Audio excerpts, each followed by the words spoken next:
তো আমি এখন রয়েছে বুমলা, যেটা 15,200 ফিট হাইটে রয়েছে সি লেভেল থেকে। আর এখানে দেখতে পাচ্ছ আমার পিছনে রয়েছে আই লাভ বুমলার সিম্বল, আর আমাদের বাইক স্ট্যান্ড ওখানে রাখা আছে। বাইক সবুজ টিন যেতে ছোট ক্যাফে আছে, ওখানে চা মোমো থুপ্পা ওখানে পাই যাবে। অ্যান্ড আমাদের ক্যামেরা স্টিক আর এই যে প্যাড আছে এগুলো সব খুলে যেতে হচ্ছে, আমাদের বলছে ওখানে খুলে যেতে। আর এখানে এন্ট্রি তোমরা ফার্স্ট করে সকালেই আসো, আর 2টোর পরে কিন্তু এখানে এন্ট্রি নেই। তো তোমরা চাইবে 10টার মধ্যে ঢুকে যেতে।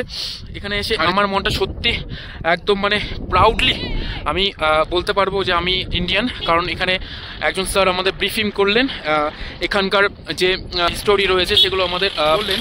আর সত্যি বলছি আমাদের সবার চোখে একটু হলো জল চলে আসলো। আমরা এখানে জসবন্ত সিং বলে একজন জওয়ান ছিলেন, যার লাইফস্টাইল সম্পর্কে আমাদের বললেন, এবং যারা আমাদের দেশের জন্য নিজের জান উৎসর্গ করেছেন।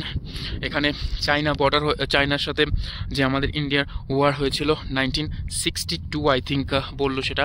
তো সেই ক্ষেত্রে তাদের ভূমিকা অনেকটাই বেশি, যাদের জন্য আমরা এখন স্বাধীন এই সুন্দর জায়গা ভিজিট করতে পারছি, একমাত্র তাদের জন্যই। তো তাদেরকে থ্যাঙ্কস লট, তাদের আত্মা শান্তি কামনা করছি আমরা।